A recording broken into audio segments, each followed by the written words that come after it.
India में कोई ऐसा लीगल प्रोसीजर बना है जिसके माध्यम से विटनेस को बुलाने वाली पार्टी ही अपने विटनेस से सवाल पूछ सके? तो इसका जवाब है हाँ है। एग्जामिनेशन इन चीफ इसी प्रोसीजर को बताता है, क्योंकि इंडियन एविडेंस एक्ट और भारतीय साक्ष्य अधिनियम के अंतर्गत आता है। ये एक लीगल प्रोसीजर है जिसके फर्स्ट स्टेप में विटनेस को बुलाने वाली पार्टी अपने ही विटनेस से सवाल पूछ सकती है, जिसमें कि मेन पर्पज़ इसका होता है विटनेस के माध्यम से केस के फैक्ट्स को कोर्ट के सामने लेकर आना, जिससे कि केस इस्टेब्लिश हो सके, उसकी क्रेडिबिलिटी बढ़ सके, एडमिसिबिलिटी बढ़ सके और साथ ही डिफेंस को एंटिसिपेट किया जा सके।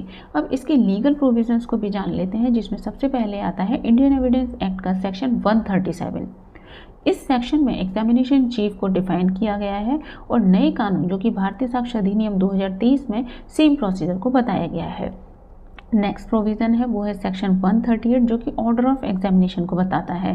किसी भी विटनेस को एग्जामिन करने के लिए कुछ स्टेप्स बताए गए हैं, कुछ ऑर्डर फिक्स किए गए हैं, जिसमें फर्स्ट स्टेप आता है एग्जामिनेशन चीफ का, सेकंड स्टेप होता है क्रॉस एग्जामिनेशन और थर्ड स्टेप होता है री एग्जामिनेशन का।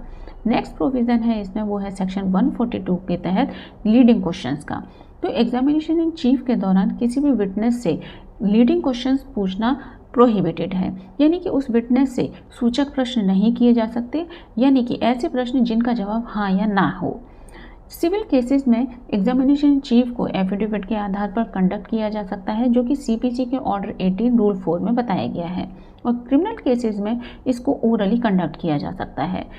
एग्जामिनेशन चीफ के दौरान केवल रेलिवेंट क्वेश्चंस ही पूछे जा सकते हैं, और यदि एग्जामिनेशन चीफ के दौरान किसी विटनेस ने अपनी पार्टी के खिलाफ बोलना शुरू कर दिया है तो वकील कोर्ट की परमिशन से उसको होस्टाइल घोषित कर सकता है, यानी कि उससे क्रॉस एग्जामिनेशन के जैसे प्रश्न पूछे जा सकते हैं।